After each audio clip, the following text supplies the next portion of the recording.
A partir de este momento comienza el editorial de Platica con Ángel, correspondiente al viernes 12 de mayo del año 2023.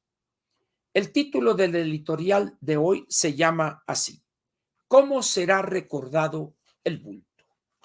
Repito, ¿cómo será recordado el bulto? ¿A qué se debe este título? Hoy por la mañana más o menos esbocé algo en la mañanera. Ahora me extiendo.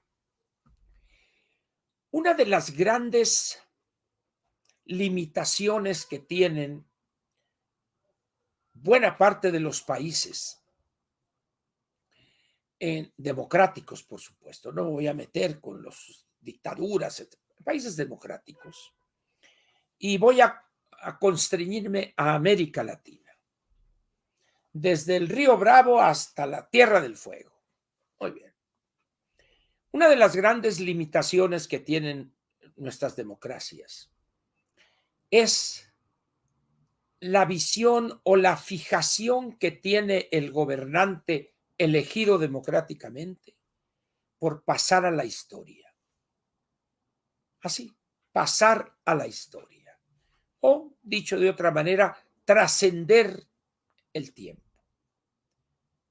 Dicho de otra manera, ser recordado positivamente una vez que termine su encargo. Nuestros políticos que llegan a obtener el triunfo en una elección presidencial, al día siguiente de la victoria, empiezan a pensar qué van a hacer en su encargo para ser recordados cuando ellos se vayan del gobierno. Y ya uno piensa, ¿no? Pues un puente allá, una universidad allá, o una autopista, o esto. Es decir, las obras que pretenden promover y financiar con recursos públicos, antes de ser una respuesta a necesidades de la economía, de la sociedad, etcétera, es para él pasar a la historia.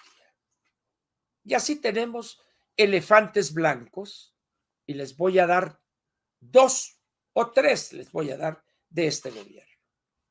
Dos Bocas, Tren Maya y el Chaifa. Y estoy, aceptando que algún día pudieran terminarse las dos primeras, Tren Maya y Dos Bocas. Pero lo más seguro es que no se terminen.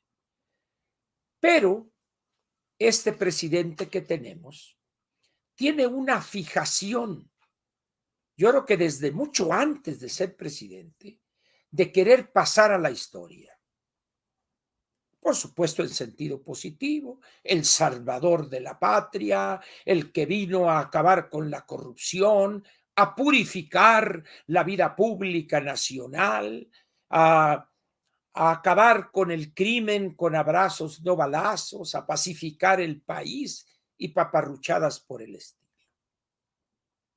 Sin embargo, empieza él a actuar en sentido contrario a eso. ¿Y por qué digo en sentido contrario? La mayor parte de los gobernantes que aspiran a pasar a la historia son gobernantes que dentro de sus grandes limitaciones, porque ha habido unos muy brutos, es hacer cosas, vamos a decir, con una cierta visión de futuro. Una carretera para unir dos ciudades y mejorar la distribución de mercancías, el transporte, etcétera.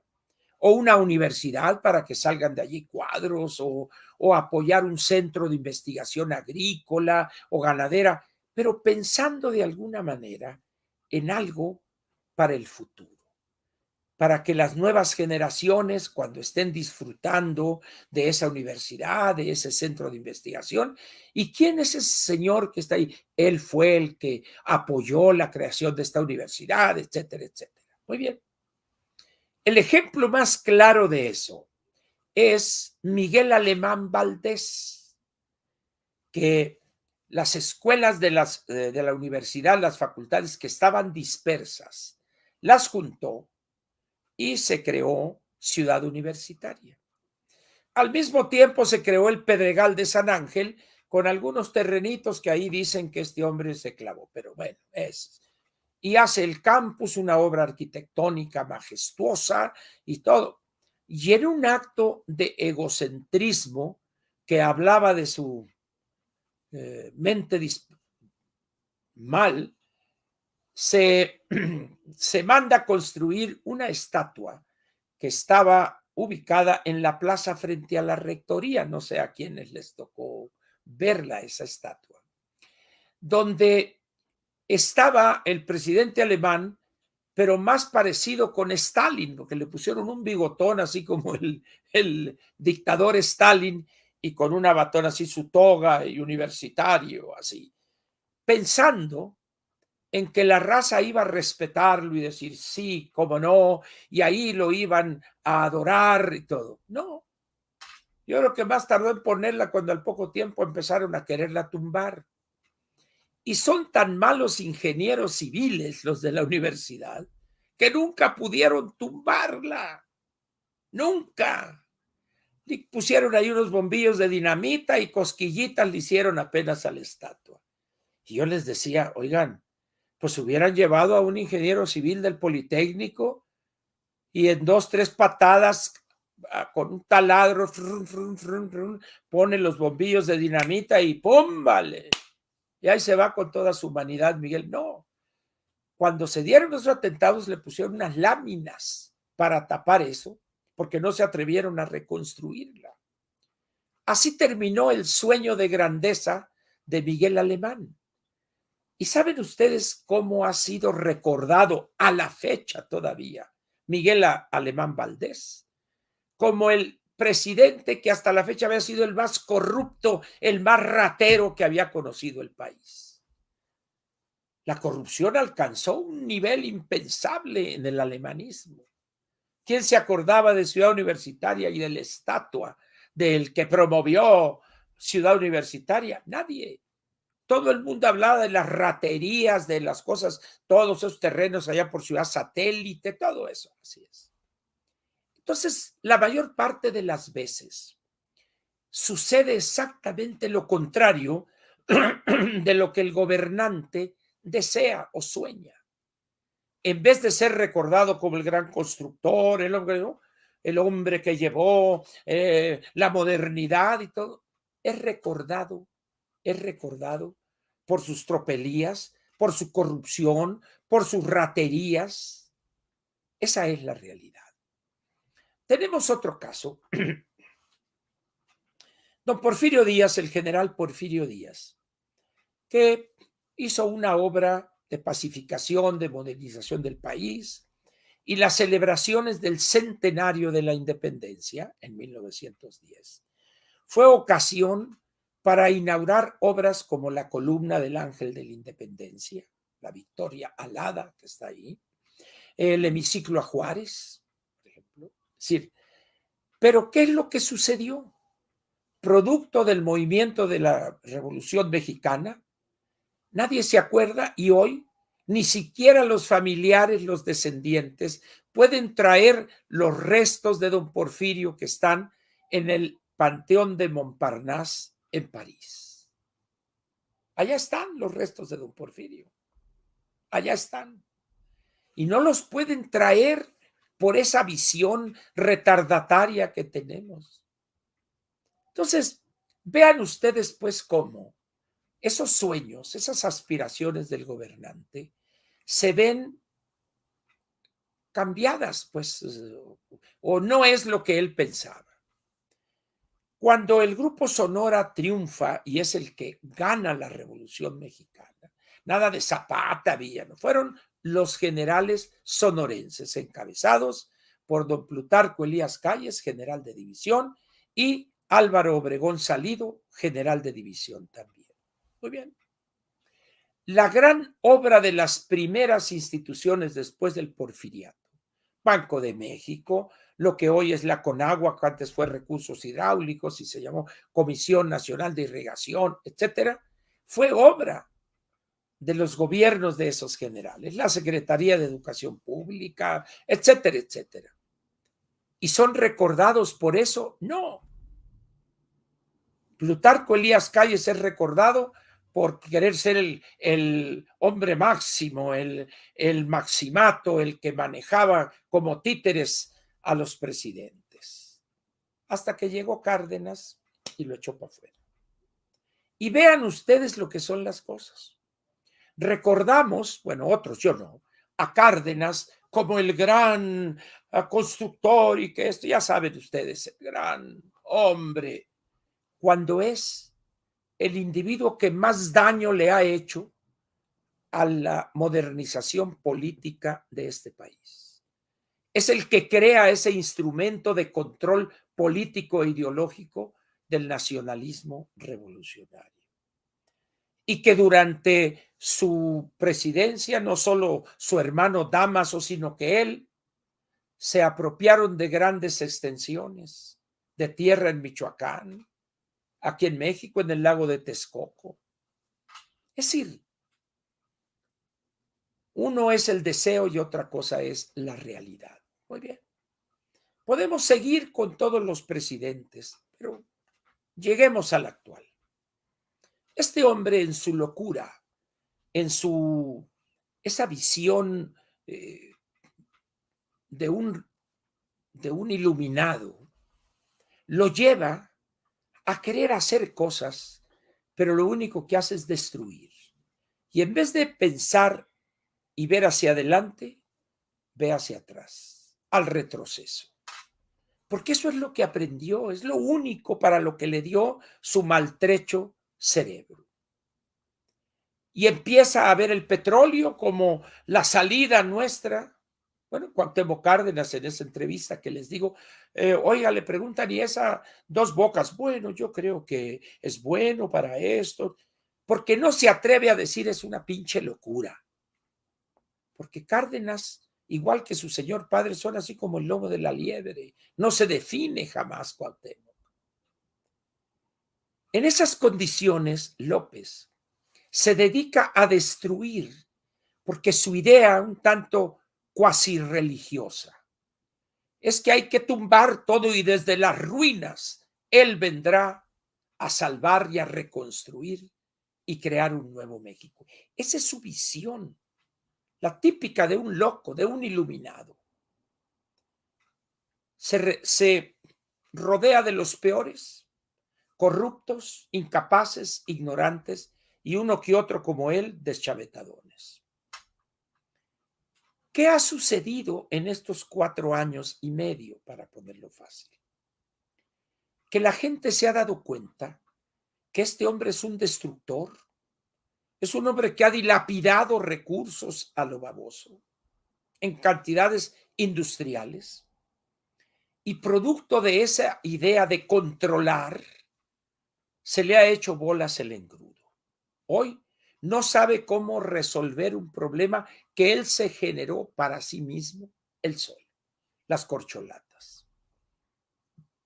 Y entonces, él ante la debacle, ante la destrucción de su proyecto, se le ocurre, a raíz de que le está dando palo la Suprema Corte en varias resoluciones, el famoso Plan C. ¿Y en qué consiste el Plan C? Primero, en llamar a la gente a votar en fórmula, lo cual es ilegal. El que el presidente llame hoy a votar por un candidato, por un partido, es ilegal. Podemos estar en desacuerdo con ese precepto o con esa restricción, pero es la ley y la sabe el presidente. Está en la Constitución, pero le vale, le vale. Voten ustedes por el presidente, pero por los senadores, por los diputados, para tener mayoría calificada y poder realizar las transformaciones que faltan. Y luego dice, el 1 de septiembre del 24, yo voy a enviar un paquete de reformas constitucionales para que sea la nueva legislatura la que las apruebe y consolidar la cuarta transformación, pensando en que va a obtener la mayoría calificada en las dos cámaras y rápidamente se va a aprobar eso. ¿Cuál es el problema ahí de este hombre? que no se da cuenta. Vamos a poner que él el día 2 de septiembre entregue esas iniciativas al Congreso. Al final del periodo, en los siguientes 28 días, ni siquiera se habrían podido discutir, porque hay que recibirlas, hay que pasarlas a las comisiones, tiene que elaborarse un predictamen, un dictamen, pasar al Pleno, aprobarlo en diputados y pasarla al Senado, y la que llegó al Senado regresar. No habría tiempo. Pero ¿qué pensaría en caso de que Morena ganara la presidencia de la República? El nuevo, bueno, ¿y este hombre qué le pasa? Si el presidente soy yo, no él, porque él piensa que él va a controlar, aún no estando ya como presidente, al que sigue. Un intento chafa de Maximato, que ni siquiera al general Plutarco Elías Calles le salió ese Maximato. Pero cree que le va a salir, ¿sabe cómo le va a ser el florero del Edén, la anticientífica o Ebrard? Toma tus reformas. ¿Y cómo será recordado López? ¿Como el salvador de la patria? ¿Como el constructor del nuevo futuro del país? No. Va a ser recordado como destructor, como un hombre que estimuló y protegió a los corruptos, a los criminales, y que dejó que su familia se hiciera ofensivamente ricos al amparo del poder. Así va a ser recordado el bulto Andrés Manuel López Obrador. Acuérdense de mí, acuérdense de mí. ¿Y dónde van a quedar aquellos sueños de grandeza, del recuerdo? En el basurero de la historia. Así de sencillo. Así de sencillo. De tal manera, pues, que esa idea de que voy a hacer esto y la refinería Dos Bocas, creo que se llama Olmeca, y no va a faltar los lacayos, vamos a ponerle nombre a Andrés Manuel López Obrador, porque él decía ningún nombre, pero ya que esté fuera, pues ¿por qué no le vamos a poner el nombre? Pero va a ser recordado así, porque va a dejar unas finanzas públicas en ruinas, porque va a dejar un país dividido, con una infraestructura hecha pedazos, con un sistema público de educación y sistema público de salud en ruinas también. ¿Cómo es posible que piense solamente un desequilibrado, un retrasado mental, como es casi el caso de él, que lo iban a recordar con cariño? Pero ¿cómo? Ese es un tirano más, y tirano chafa, porque ni siquiera llega a los niveles de un Stalin, de un Mao Zedong, de un Fidel Castro, de un Hugo Chávez. No llega. Él es tirano, cacique pueblerino. Esa es la suerte que va a correr López Obrador. Ahora bien, ¿qué va a pasar en los próximos meses o semanas y meses como consecuencia de la actuación de la Suprema Corte o del Pleno de la Suprema Corte? Fíjense ustedes lo interesante. El presidente a fuerza quería poner como nueva presidente del Pleno, a la señora Yasmín Esquivel, conocida en el mundo del AMPA como la plagiaria. Y le falló. Y apareció por ahí la doctora en Derecho, Norma Lucía Piña, y a partir de ahí, nomás con ese nombramiento, cambió totalmente el panorama de la vida política del país. Y no se necesitó una supermujer. La doctora Piña no es una Wonder Woman, es una mujer digna, una mujer valiente que sabe que su tarea es defender la Constitución. Nada más. No es algo más. No es una mujer que digan ustedes qué cuerazo es la doctora Piña, una beldad, una Sofía Loren en sus mejores tiempos. No, es una mujer común y corriente. Físicamente es una mujer como hay millones en el país, pero con una decisión y una firmeza y valentía de cuidado. Y ahí tiene al presidente que no sabe qué hacer porque simple y sencillamente dijo, señores, aquí vamos a respetar la Constitución. Y le han dado palo a todo y le van a seguir dando palo al presidente. Y él, en vez de reconocer eso, se molesta y lanza una andanada en contra de la Suprema Corte y específicamente en contra de ella. Aparte de esa cosa de mal gusto de burlarse del premio que recibió, tienen ahí una bola de pobre gente que por 300, 400 pesos cada día que van, se ponen a gritarle obscenidad y media a la doctora Piña, a pintarrajear, a poner pancartas ahí. ¿Quién maneja eso? ¿Por qué no llega la policía a desalojarlos? Porque o las maneja Martí Batres o René Bejarano o la misma jefa de quién sé. Vean ustedes las imágenes donde va saliendo un vehículo, lo patean, lo golpean. ¿Qué va a pasar el día que haya un acto real de violencia ahí? ¿Quién va a ser el responsable? Evidentemente el presidente. Y por esa razón, hoy les recomiendo a ustedes esta película que se llama Z. Es la película.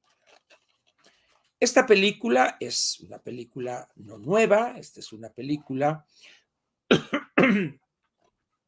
que fue premiada como la mejor película extranjera en los Estados Unidos, en la Academia de los Óscares, en 1969. Esta película es un episodio que se registró, es verídico, el asesinato de un líder democrático, el doctor Gregorios Lambrakis, un demócrata griego que un grupo de golpeadores al servicio del régimen de los coroneles, que fueron los que habían dado un golpe de Estado en Grecia. No les cuento los detalles, no tiene caso, pero vean ustedes en la película. Y tiene mucha similitud con esto que está pasando ahí en la Suprema Corte. Les recomiendo que esta película la busquen, la pueden encontrar en Mixup o en Amazon, seguramente. Cuenta con grandes actores. El actor principal, el que personifica al doctor Lambrakis, es el que fue gran actor y gran cantante Yves Montand. Yves Montand, dirían el actor. Él es el que representa al doctor Gregorios Lambrakis. Su esposa es la gran actriz griega que fue la señora Irene Papas. Así ese es su nombre. Y un personaje que aparece ahí en la película, un actor francés, Jean-Louis Trintignant, que juega un papel ahí importante. La película vale la pena, empieza como una cosa anodina, el doctor Lambrakis regresa de Francia en el avión para incorporarse a la lucha democrática porque iba a haber alguna cosa electoral ahí. Ahí empieza la película. Así, de una manera normal, y se desarrollan acontecimientos que desembocan en la muerte de él, en el asesinato de él, y un giro importante que tiene la realidad, así fue, allá en Atenas, ¿verdad? Por eso les recomiendo que la vean. Esta película fue multipremiada en ese año. El director es Costa Gavras, un gran director cinematográfico.